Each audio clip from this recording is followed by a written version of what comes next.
नमस्कार। दीपावली के कई दिन के त्योहार खत्म हो चुके हैं। मीठा खाकर हम बोर हो चुके हैं, तो अब चाहिए कुछ चटपटा और हल्का फुल्का। तो हम बनाते हैं दाल खिचड़ी, बिल्कुल रेस्टोरेंट वाले। तो चलिए बनाना शुरू करते हैं। 1 कप हम यहाँ ले रहे हैं बासमती के टुकड़े वाले चावल। इनको हम पहले अच्छी तरह से धो लेते हैं। चावल हमने धोकर तैयार कर लिए हैं। अब हम ले रहे हैं 1 कप भीगी हुई मूंग। मूंग को हमने पहले ही भिगो कर रख दिया था। ये खड़ी वाली मूंग है, पूरी तरह से फूल चुकी है। ये देखिए, इसका हम एक दाना दबाकर देख रहे हैं। ये पूरी तरह से छिलका उतर रहा है। इसी में मिला देते हैं। 1 कप चावल में 1 कप मूंग की दाल या खड़ी मूंग हम मिला देते हैं। ये पूरी तरह से साफ है। अब 1 कप पानी में हम इसको आधे घंटे के लिए छोड़ देते हैं। और तब तक हम खिचड़ी में डाली जाने के लिए सब्जियां कट कर लेते हैं। कुकर चढ़ा देते हैं और 2 टेबल स्पून तक हम सरसों का तेल डालते हैं। 1 चम्मच जीरा, थोड़े से कड़ी पत्ता, 10-12, 1 छोटा दालचीनी का टुकड़ा, 2 हमने सूखी वाली लाल मिर्च ले ली है, इनको भी डाल देते हैं। 2 तेजपत्ता डाल देते हैं। 1 हम डाल रहे हैं स्टार फूल या चक्र फूल, 2-3 लौंग और 5-6 काली मिर्च के दाने। खड़े मसालों का फ्लेवर खिचड़ी में बहुत ही अच्छा आता है, तो इन मसालों को हम तेल में थोड़ा सा भून लेते हैं। और जैसे ही भीनी भीनी खुशबू आने लगेगी, वैसे ही हमको सब्जियां डाल देनी है। सब्जियां आप जो पसंद करें या अवेलेबल हों, वो सब आप खिचड़ी में डाल सकते हैं। तो जितनी हम दाल लेंगे उतनी ही हमें करीब करीब सब्जियां ले लेनी है। 5-6 तरह की सब्जियों को हमने कट कर लिया है। गाजर, फूल गोभी, शिमला मिर्च, लौकी, चुकंदर, ये सब्जियां मैंने डाली हैं। आप अपने हिसाब से और सब्जियां कम या ज़्यादा कर सकते हैं। अब हम यहाँ पर अदरक और मिर्च का पेस्ट बना लेते हैं। थोड़ी सी हींग छिड़क देते हैं।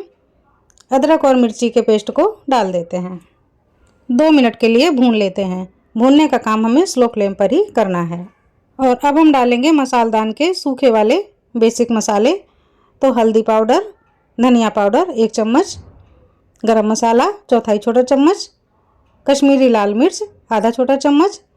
इन सब पाउडरों को हमने डाल दिया और फिर से थोड़ा सा भून लिया।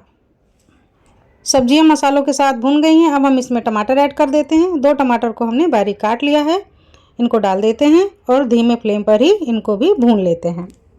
1 हम मीडियम साइज के आलू को कट करके डाल देते हैं। और अब हम डालेंगे पालक।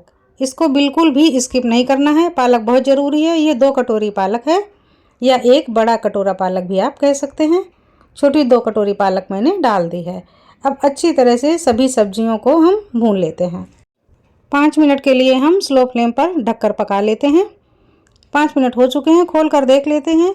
सब्जियां थोड़ी सी नरम हो गई हैं, टमाटर भी नरम हो गए हैं और पालक भी नरम हो गई है। तो अब अच्छी तरह से सबको फिर से मिला लेते हैं।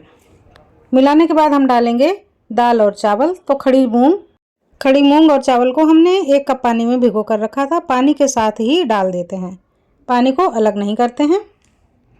और अब दाल, चावल और सभी सब्जियों को बहुत अच्छी तरह से हम मिला लेते हैं। और अब हम डालते हैं 2 कप पानी। 1 कप पानी हमने पहले ही डाला हुआ था चावल और दाल के साथ। 2 कप ऊपर से डाल देते हैं। टोटल 3 कप पानी हमने डाल दिया है। अच्छी तरह से मिला लेते हैं। अब हम डालते हैं इसमें अरहर की दाल। तो अरहर की दाल हमारे पास थी, इसलिए हमने सूखी अरहर की दाल नहीं ऐड की है। नहीं तो आप जितनी मूंग है उतनी ही अरहर की दाल साथ में भी मिला सकते हैं। दोनों का एक जैसा ही स्वाद आएगा। और ये हमने काला नमक डाल दिया, इससे खिचड़ी में स्वाद बढ़ जाता है।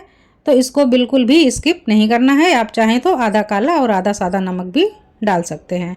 थोड़ी देर हमने रखकर पका लिया है। बबल्स आने शुरू हो गए हैं। अच्छी तरह से फिर से मिलाते हैं। इससे हमें अंदाज़ा हो जाएगा कि खिचड़ी फूल कर कहाँ तक आने वाली है। तो अब हम ढक्कन को बंद कर देते हैं। स्लो फ्लेम पर 3 सीटी ले लेते हैं। 2 या 3 सीटी में खिचड़ी बहुत अच्छी पक जाती है। तो ये तीसरी सीटी जैसे ही आए वैसे ही हम गैस को बंद कर देते हैं और स्टीम निकलने के बाद खोलकर देखते हैं। तो अब हम ढक्कन खोल रहे हैं। खिचड़ी हमको काफ़ी गाढ़ी लग रही है। अगर हमने इसको और पतला कर दिया होता तो सीटी में सारे चावल आ जाते। तो अब हम क्या करेंगे, इसमें डालेंगे गर्म पानी। तो हम रख देते हैं एक पतीले में थोड़ा सा गर्म पानी, करीब 2 गिलास। तो पानी में जब अच्छी से उबाल आ जाएगी तब हम इस पानी को खिचड़ी में डालेंगे। पानी पक गया है, तो अब इसी गर्मा गर्म पानी को हम खिचड़ी में डाल देते हैं। इससे खिचड़ी में बिल्कुल भी कच्चापन नहीं आएगा। अगर आपने कच्चा पानी डाल दिया तो दाने अलग अलग हो जाएंगे, वो अच्छे से पकड़ेंगे नहीं। तो ये देखिए, अब हमको जितनी भी पतली खिचड़ी चाहिए गर्म पानी से हम अपने हिसाब से पतली या गाढ़ी कर सकते हैं। गैस चालू कर देते हैं। स्लो फ्लेम पर 5 मिनट के लिए पका लेते हैं। और बिना देसी घी के तड़का के तो खिचड़ी का स्वाद अधूरा रहता है। तो दूसरे साइड में हमने तड़का पैन रख दिया और इसमें हम 2 टेबल स्पून भरकर देसी घी डाल रहे हैं। घी गर्म हो गया है, 1 चम्मच जीरा डाल देते हैं, चौथाई छोटा चम्मच हींग और कश्मीरी लाल मिर्च। लाल मिर्च अपने पसंद के अनुसार कम या ज़्यादा आप कर सकते हैं, हमने आधा चम्मच डाली हुई है। और अब ये देसी घी का तड़का गया खिचड़ी में और अच्छी तरह से मिला लेते हैं। तो अब जो ये देसी घी का तड़का बना है, इससे खिचड़ी का स्वाद दुगना हो गया है। पहले तो हमने तड़के से ही खिचड़ी को छौंका हुआ था, लेकिन ऊपर से तड़का देना बहुत ज़्यादा ज़रूरी होता है। और ये देखिए कितनी बढ़िया यम्मी दाल खिचड़ी बनकर तैयार हुई है। तो जब भी कभी आपका ऑयली खाकर, मीठा खाकर मन भर जाए तो एक बार इस तरह से खिचड़ी ज़रूर बनाइए। और अगर आपको मेरी ये बेहद टेस्टी और आसान रेसिपी पसंद आई हो तो लाइक, कमेंट और शेयर ज़रूर कीजिए। तो फ्रेंड, मिलती हूँ अगली रेसिपी के साथ, तब तक के लिए नमस्कार।